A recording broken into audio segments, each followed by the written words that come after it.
Live. Welcome, mystery and thriller fans. I'm your on-air host, Sara DiVello, and I am so excited to host the incredible Wanda Morris here to give us the scoop on all her little secrets. This red hot book is out now. Wanda, tell us about all her little secrets. Oh, thanks, Sarah. Thank you for having me. Wow. All Our Little Secrets is the story of a Black female lawyer who gets caught in a really dangerous conspiracy Mm. following the death of her boss, and it's not a spoiler, she happens to be having an affair with. That's on page 2 of the book. So we start out with a bang, so to Yes. speak. But it explores themes of gender discrimination, race discrimination, aging, all sorts of topics. I've heard that it has kind of like a grab bag of things. If you are looking for something that really will stir you, I'm hoping that you'll find it in this book.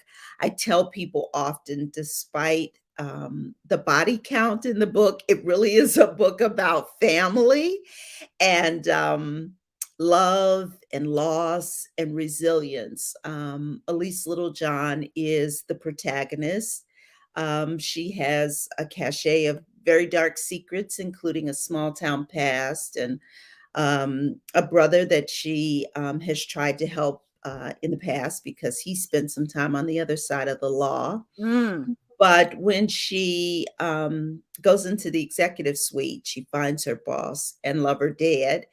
And she does what some think is the unthinkable. She walks away like she's never seen anything. Mm. And from there, things take a really dark turn when she is promoted to replace her boss. And she uncovers some illegal dealings in the executive suite that put her in a really compromising position.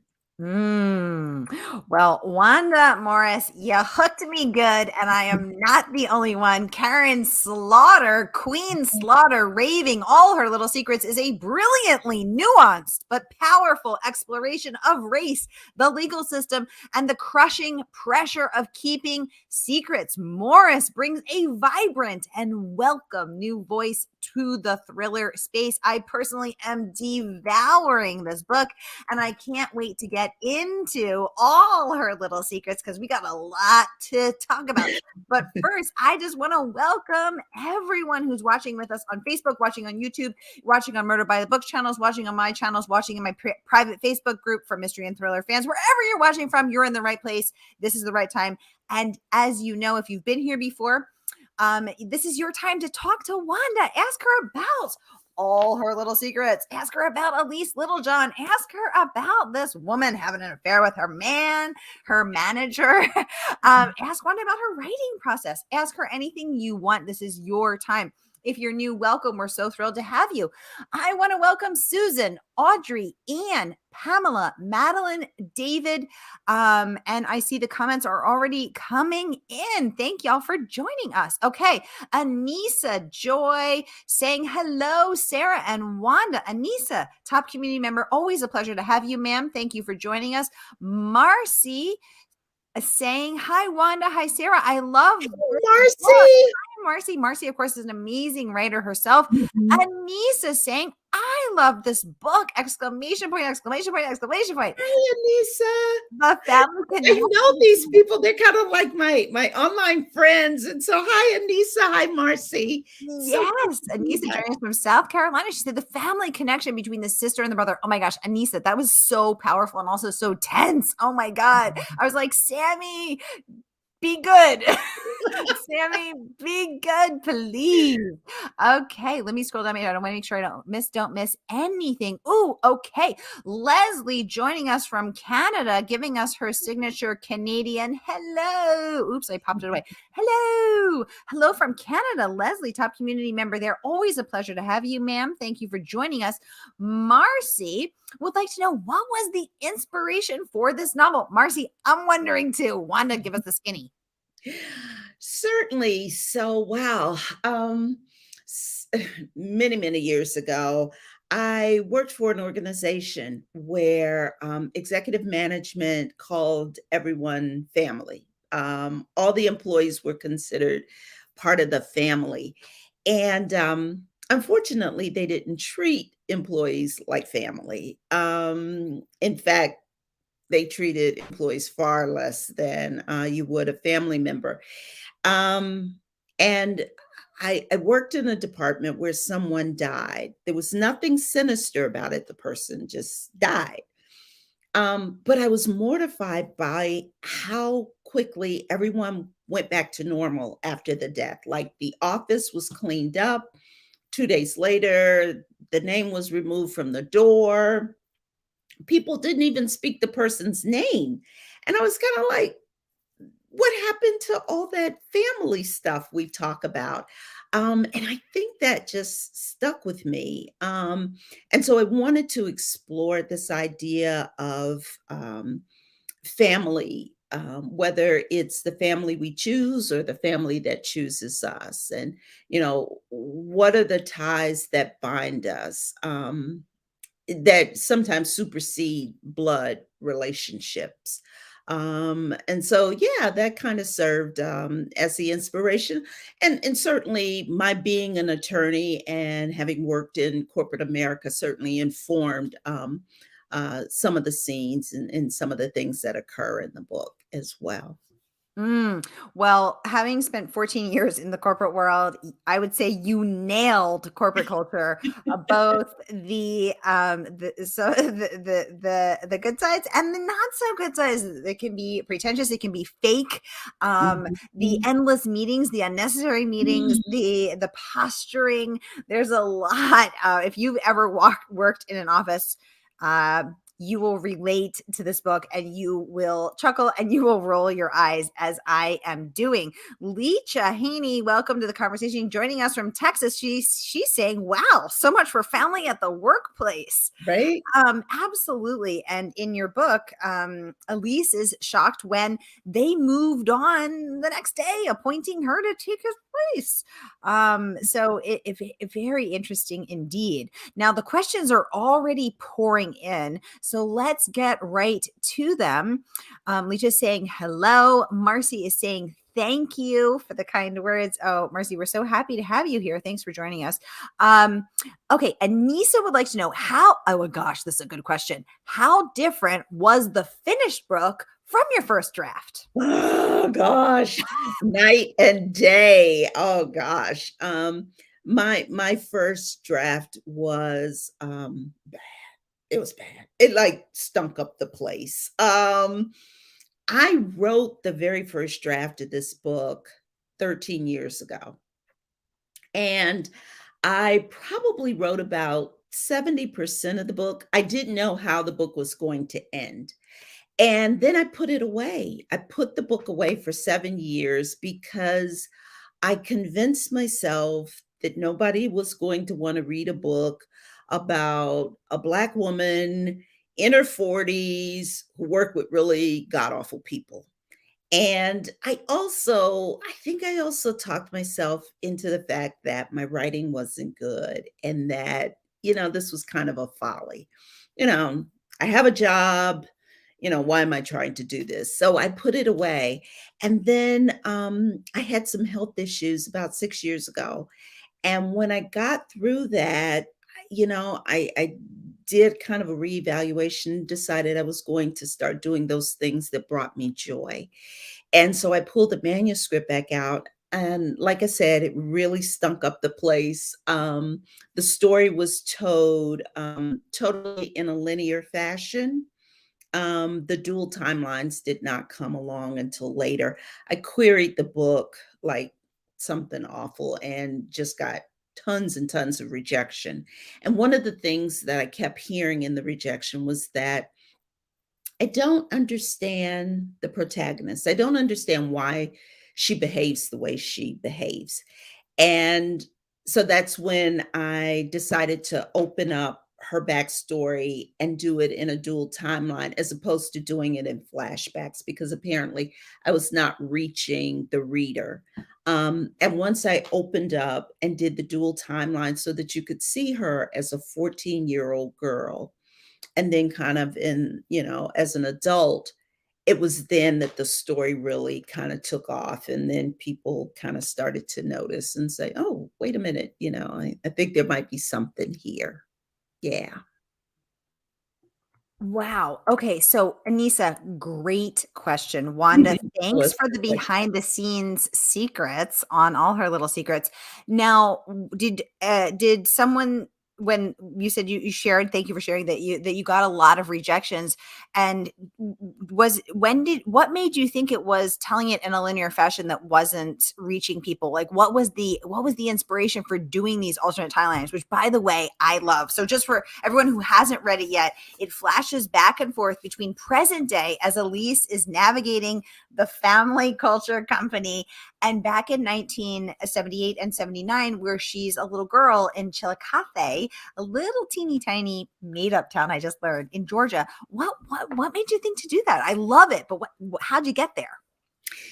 Well, because I had attempted to show kind of the trauma and her Mm, strength and her resilience, and doing it through, like, little snatches of flashback, mm, during the present timeline was not enough to capture exactly who she was, and okay. I think it was also rounded out by the fact that she had these women in her life who were so influential, Mm. her Aunt V, even her mother Martha, and so because I set out to tell a story about women, once I, kind of fully opened up the story and explored all the women in the story, then the story started to gel, I think.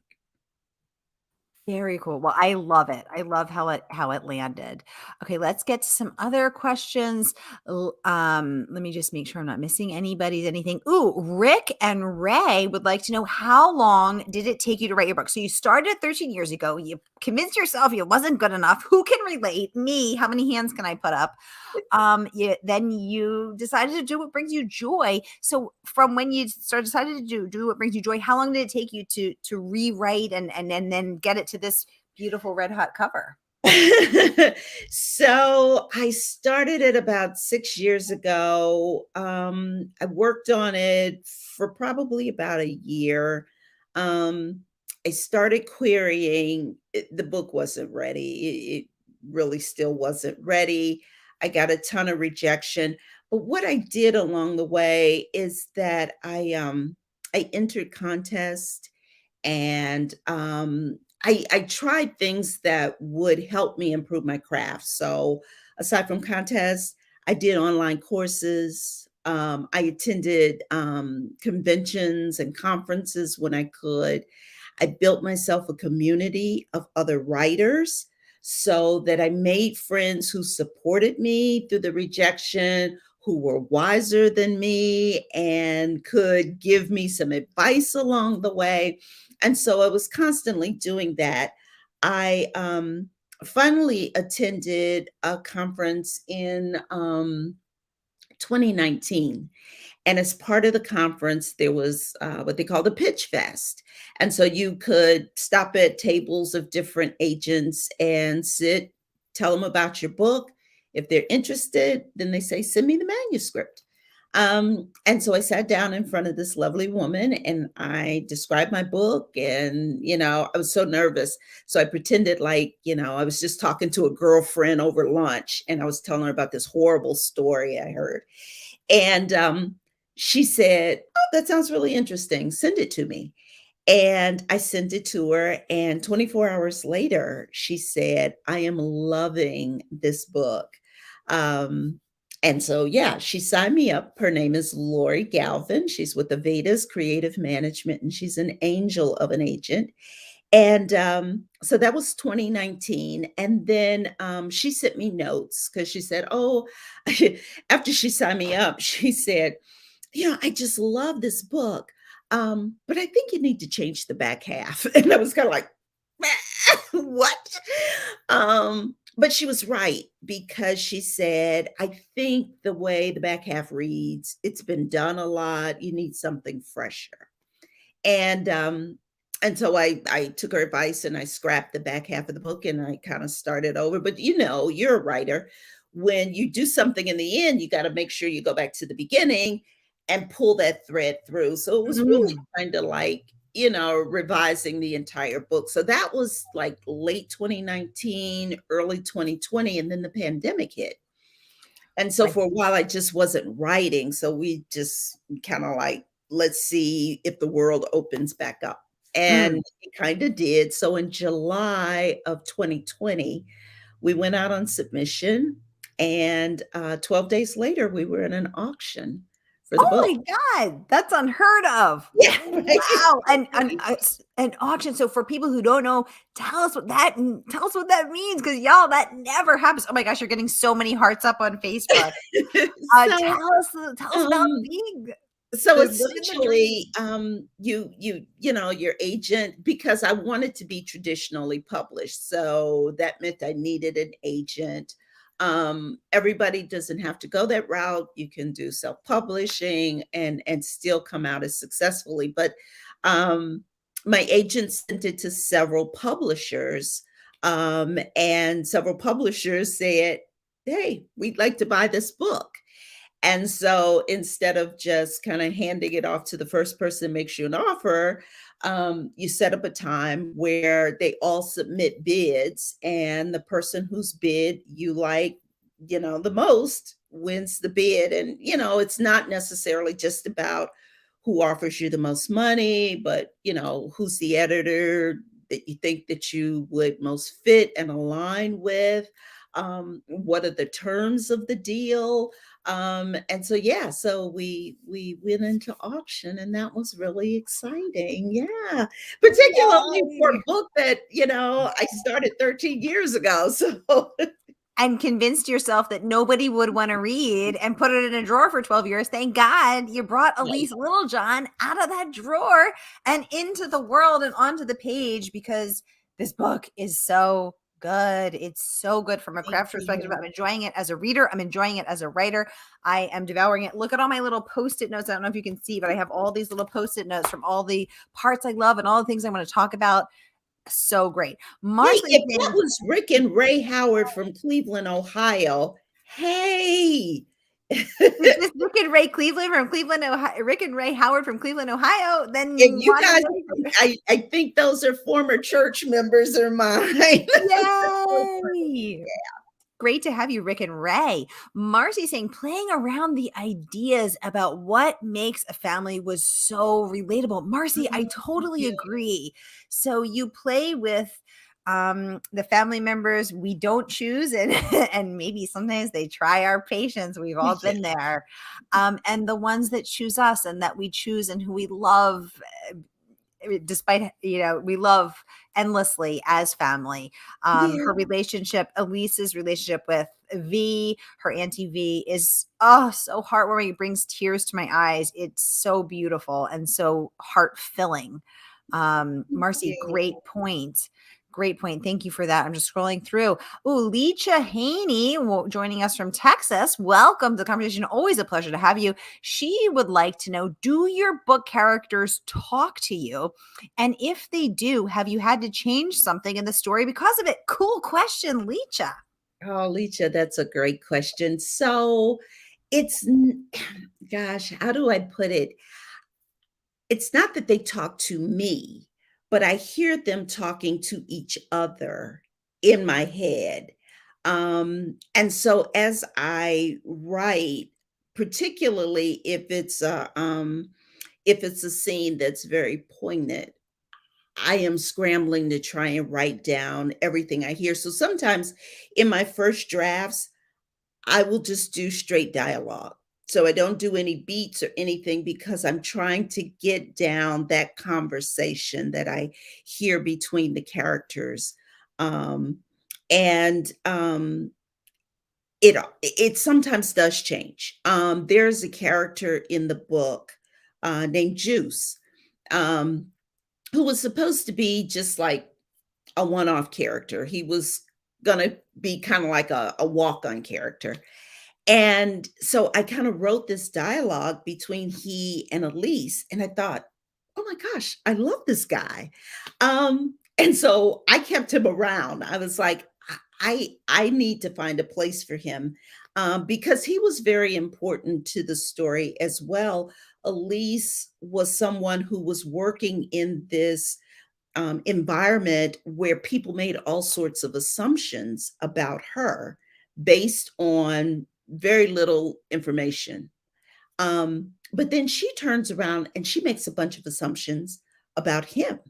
And she doesn't really have the information, and he calls her on it. And I thought, ooh, I like that dynamic. I like how everybody in the story was kind of playing around with these assumptions on which they had nothing to base them.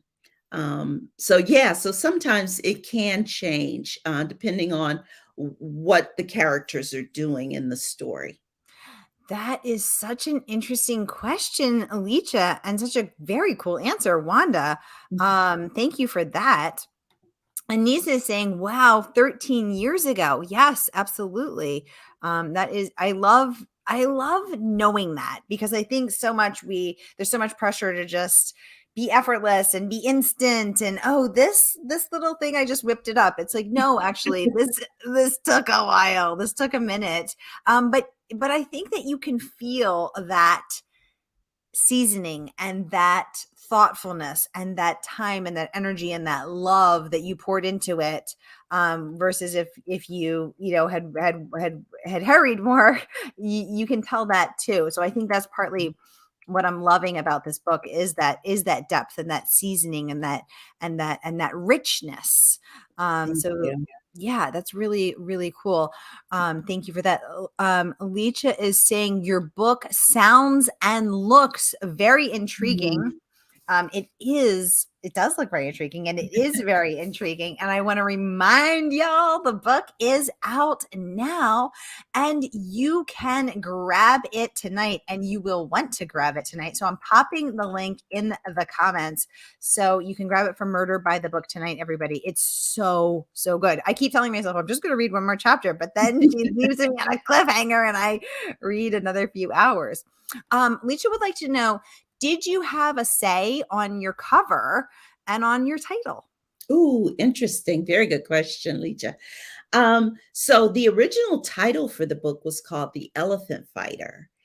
And Oh, yeah, and because of the boss's if you read painting. the book, yeah, it's the epigraph at the beginning of the book, Mm, based on an African proverb that says, when elephants fight, the only thing that suffers is the grass. Which mm, means when people who are in power, right, there you go. So the people who have all the power and the resources, when they bicker, then the people who are least among us are the ones who actually wind up suffering. mm. And so obviously, my publisher was like, great title, love the proverb, but I think we need something that really nails what the story is about. And so we threw a bunch of titles around and landed on this. As for the cover, oh my gosh, I love this cover. I always give shouts out to Ploy Serapant, who is the art director at HarperCollins, and she came up with that. They asked me, what did I want? And I really only wanted two things. First, I wanted a Black woman on the cover. And second, I wanted a cover that would depict what this woman was like, kind of like the dichotomies of her life, which I think they captured perfectly there, because as you can see inside her sunglasses, there's a picture of a young girl. And then you see this very strong Black woman's face. And then she is kind of shielded behind the sunglasses, which kind of depicts all those secrets that she is holding, and how those secrets relate to her youth. So I love that cover. I was blown away. I was like doing laundry, and my agent sent me a text, and she says, "Go open your email right now." And I was, Ah, oh no, they've canceled the book. I opened my email and that popped up and I was just like, wow. I love it. I love it. I'm so glad you love it, and I'm so glad that they asked for your input. Leisha, thanks for Mhm. the great question. And Wanda, I'm so glad to hear that you had a positive experience and that they, that they wanted to include you in that and listened and honored your artistic vision for it. Sharon Carlson, welcome to the conversation. Always a pleasure to have you, ma'am. She's saying this sounds so good. My to be read list is out of control at this point. Sharon, I am telling you, you're going to love this book. Gift yourself in this season of gifting. Gift yourself a few delicious hours of really, really good writing and really, really tense pot boiler story here. Marcy is saying, so funny. She worked with Laurie Galvin and America's Test Kitchen. What a Yes, small world. How such a small wonderful. world. And Marcy also adding, I think that this is a good lesson for writers that eventually your dream comes true. Mhm. Well Keep said. at it. Keep at it. That's my one piece of advice for writers. You never know Mm. how close you are because I was so certain I'd gotten so much rejection before I met Lori that I really was on the brink of saying, maybe I need to put this book away for good. And I heard that saying, all you need is one yes. And you just never know how close you are to it. So don't give up. Don't. Thank you, Wanda. Thank you. Annissa, ooh, great question. What has been the most surprising thing that has happened since the book was published? I'm on the edge of my seat. Since the book was published, gosh, there's been so many amazing things before the book was published. It was featured in Entertainment Weekly. Yeah. Um, I was invited to be on the cover of the Library Journal. So every time I got like one of these calls, I was like, what is even happening? Um, but since the book has been published, the thing that has surprised me the most is how it has resonated with people. And I don't mean just like women, but like I hear from young men. I got a text from a guy who said, I picked up your book in the Portland airport the other day, and I cannot put this thing down. I've heard from young women in their 20s who say, oh my gosh, I so relate to what she's going through in this office. And I'm just kind of like, you know, I mean, I get it for like, me, a woman of, a wizened age, but,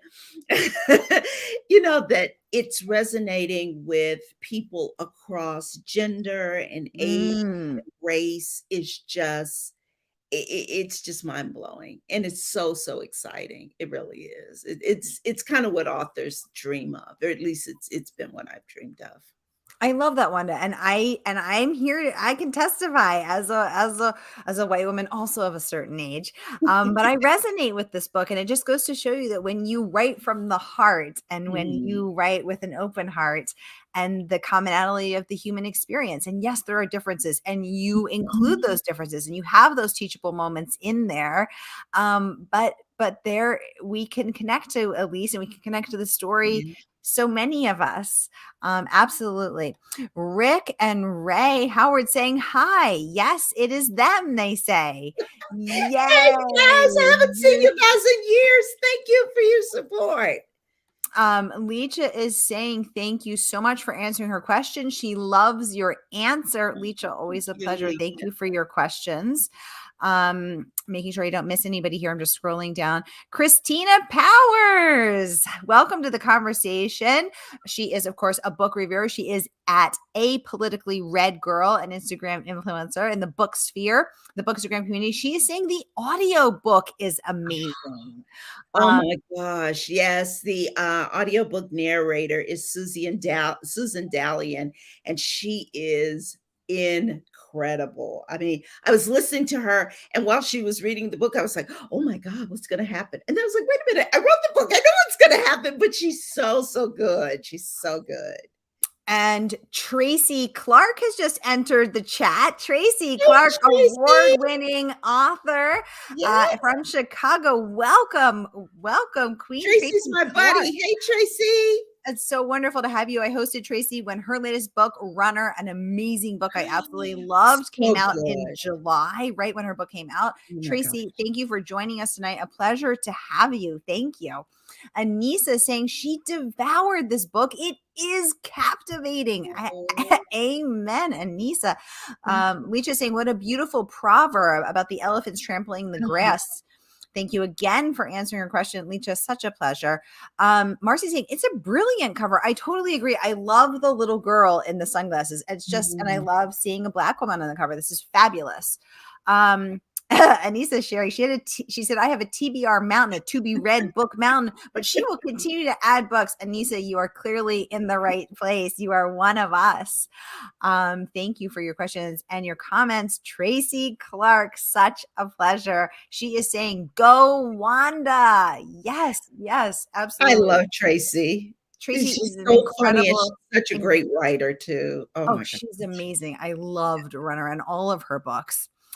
And you have gotten so many rave reviews. I want to just get to a few of them. Let's start with Queen Tracy Clark. She raves in all her little secrets. The trap tightens deftly around Elise Littlejohn, boxing her in, cutting off all means of escape, and you will want to be there for every well-written, tension-filled minute of it. Buckle up. It's a wild ride. I cannot wait for her follow-up. Brava. What an incredible review there from Tracy Clark, who's now gracing us with her presence. Thank you, Tracy. I'm popping that in the link so everyone can check that out. And she is not the only one. Rachel Housel Hall raves, this is a heartbreaking, heart-bursting, I love that, page-turner of a book. Wanda Morris's debut as a refreshing read, both entertaining and wise. Rachel was on the show when her book came out. Absolutely love her as well. That was one of my others. Another fabulous one that I loved. Oh my gosh, it's so hard to choose. Hank Philippi Ryan raving all her little secrets is teeming with passion, family, power, history, and heartbreak. It will provoke you, haunt you, and inspire you. Wanda Morris is the consummate storyteller. I'm going to pop the whole thing here for anyone else who wants to read it. Hank's been on the show twice. Absolutely love her. She's an angel. She is an angel. Wanda, what was your favorite scene to write? And what is your favorite scene to read? No spoilers, as you know. Ooh, gosh, my favorite scene to write. I had a couple of them. But my very favorite one was probably the opening scene, chapter 1, where Elise goes to the executive suite. There were 2 scenes in the book that never changed through the 13 years that I have suffered along with this book, and that was one of them. That scene has always remained at the beginning of the book, and it's always remained the same. And what was the second part? My favorite scene. What's your favorite scene to read as a reader? As you have read this book, are you just enjoying? It is towards the end, where Elise comes to some realizations about who she is, who she's always been. She goes back to her hometown, and I love that scene. I think it kind of sums up what so many of us kind of feel being Black and female in this country. Thank you. Marcy would like to know, when's the next one coming out? Can you give us a sneak peek, Wanda? The hope is next year, and it is also a thriller about 2 sisters who are on the run, but unaware that someone is hot on their trail. They become embroiled in the murder of someone, and they think that they've escaped. But as you know how these things always go, someone knows what happened. And so everything kind of comes to an explosive end. Now, Wanda, you had 13 years to write the first one, and now what? 1 year to write this one? What's Uh, this been like? crazy, absolutely crazy. So I'm like knee deep in revisions as we speak. But it's fun. I This is what I love to do. It like I said, literally, it brings me joy. I enjoy writing, so I'm all in. I'm all in. I love it. Now, Wanda, you live in Atlanta. Elise Littlejohn lives in Atlanta. You are a graduate of the Yale Writers Workshop. Elise is a graduate of Yale Law School. She's a lawyer. You're a lawyer. I'm seeing some similarities. There might be a few, yeah. Hmm, tell us one of your secrets. One of my secrets, oh my gosh, one of my Your little secrets. you know what? I am so freaking boring. I'm telling you, seriously, Sarah, I am like, I think this is why I write books and why I write murder mysteries because I am just like, kind of suburban mom with 3 kids and, laundry stacked up to the, ceiling and, dust bunnies in the corner that, I never seem to have time to get to. I I'm really kind of like an open book. I don't really have any secrets aside from this book. I mean, I kept this book a secret from everybody. I didn't tell anybody I was writing a book until maybe about 6 years ago when I pulled it out. I finally told my husband. And then I didn't tell my family or, my work colleagues, my friends. I didn't tell them until the pre-order link went live earlier this year. Wanda So Morris. because I was still unsure about my writing. So I Isn't didn't it tell people. Isn't it amazing how we hold these secret dreams? All of us hold Yeah, some little secret dream in our hearts, and it feels so vulnerable to put it out there because what if we put it out there and we work so hard and we care so much and it's such a part of us and then people don't like it or they say it's terrible or what? It's such a vulnerable thing to create something out of nothing and to put it truly, out there for the public to truly, see. truly it is, especially something with the kinds of themes that I cover in this book. There's some dark themes, and I just thought people are going to look and think, has this woman gone batty? But you're right. You got to put it out there, though. That's the only way. Christina would like to know more about your law expertise. So you are a lawyer. What kind of law do you practice, Wanda? Labor and employment law. Interesting. Yeah. As Elise Yeah. Littlejohn works at a company with 6 EEOC lawsuits pending against it. Yeah. That's Interesting. my specialty. Interesting. Oh, Marcy wants to know what authors did you read growing up? Great question. Oh gosh, authors that I probably should not have been reading at the age of 12 and 13 years old. I mean, like seriously, I was digging through my mother and father's bookshelves and reading things like, The Godfather and Valley of the Dolls, stuff that was wholly inappropriate for, a young girl. Um, but I've always loved to read, and my parents were the kinds they figured if I was reading, that was a good thing.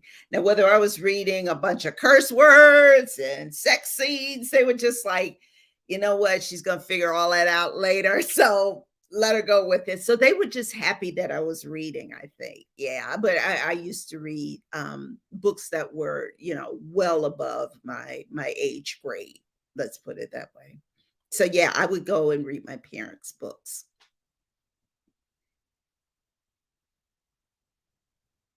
Oh, I can't hear you. I hit the mute because I was typing the link to your Entertainment Weekly Mm. appearance. So for everyone who wants to see Wanda and Entertainment Weekly, the link is in the comments.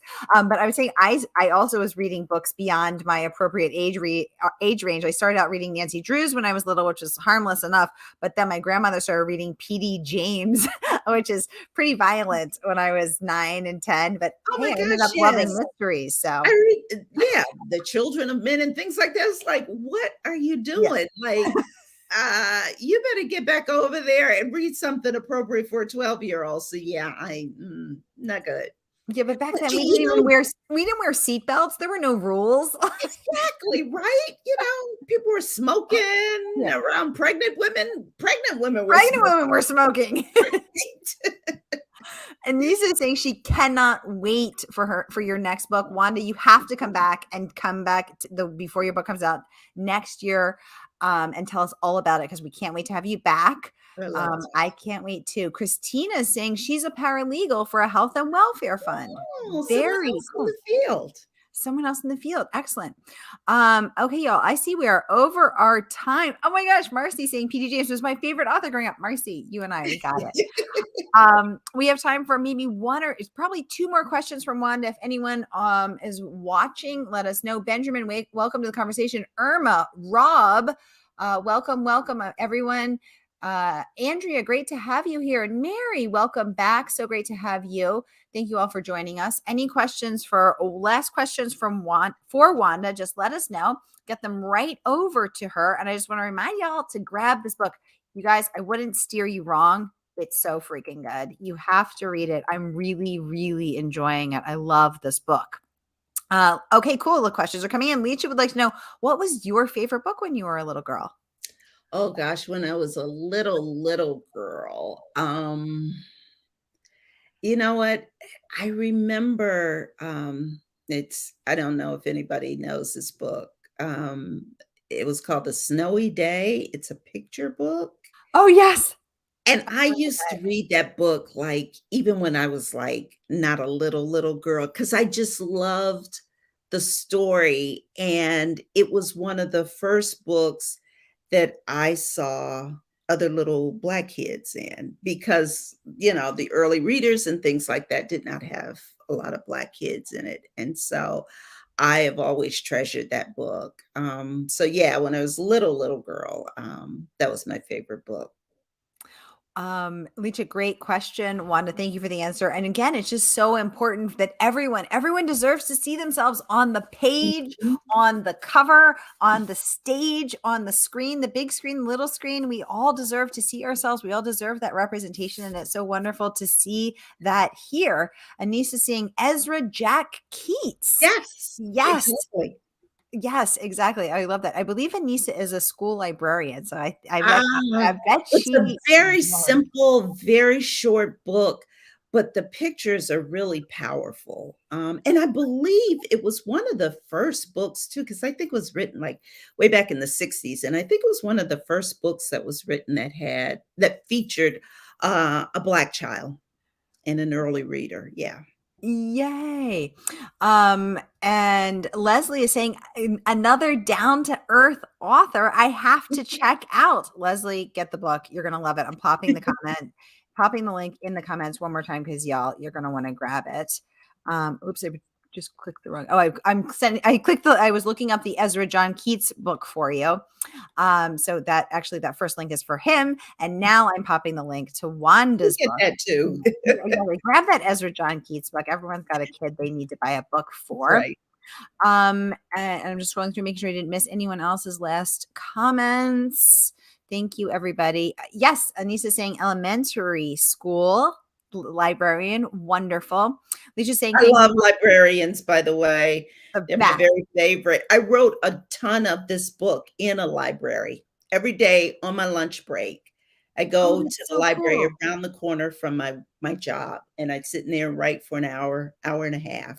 So I love librarians. I love librarians and I love libraries. So, Annissa, thank you for being a librarian. Thank Leach is you. saying, thank you once again for answering my question, Wanda. I loved this chat and learning about your book. I love the sound of it. Leach, grab it, girl. You're going to love it. Annissa saying school Oh, the book came out in Yeah. 1962. Excellent. Christina is saying, thank you so much for the great chat. Thank you all for joining us. This book also got a review from Hannah Mary McKinnon. She's been on the show twice. She raves that this is a timely, terrific thriller you won't be able to put down. I devoured the story faster than a plate of chicken and dumplings. Absolutely. You will. So I'm popping some others in the comments as well. So everyone, Annissa saying Ron Black is also an awesome Oh my gosh, librarian. I love Ron. Oh my gosh, I'm talking to him tomorrow. So if you got something that you're busy, you got some free time, join us on the Cuyahoga County Public Library website. I'll be on there tomorrow talking with Ron. I adore him. And Ooh, that's my hometown. That's my home library. So I'm so excited. oh, that's so great. Annissa says she'll be there. See you tomorrow. See, Hey! there you go. Marcy sharing that Wanda and she were panelists on the Library Journal Yes. Day of Dialogue. It was a lot of fun. It's so great to know that you're supporting libraries in this way and touring with libraries, Wanda. Is there anything that you wish I had asked you that you wish to share with us about this book? One thing you want people to take with them as they leave the pages of your book, having read it, having learned, felt, experienced? Oh gosh, I guess I just hope that people come away having a new perspective, or at least a perspective that says, wow, I'd never thought about those themes that way. And how can I help? How can I become an ally? What can I do? Yeah. Not a Mm. lot of Black female thriller authors in the game. So come on and join us. We love to have you. I have definitely noticed that as I have launched the series and segued into the mystery and thriller space. I'm also on the board of my local library, and Mm, I curate their author speaker series. And when I curate the series, my series looks like the world outside. I have everybody on that because I believe, again, everyone deserves to see themselves on that right, stage. But as I've segued into the mystery and thriller space, I have been shocked to notice what a white space it is, blindingly white, in fact. right. And that's, I'm starting to see that change a little bit in the past year, but yes, we need more of that because We we need do. more of these stories told by you and featuring characters that look like you, because what a wonderful opportunity for us to walk in her shoes and read through her eyes and see the world and feel the world and experience the world in through her eyes and through her experience in a way that you may not otherwise. So I Exactly. love I that. think Black thriller authors can take you on adventures that you may have never thought about or seen before. So, Yes. yeah. Yes. And I love that. What an incredible opportunity. And so well said. Thank So you. Wanda Morris, come back and talk to us when your next book is out. Thank you so much for coming on to tell us all about all her little secrets.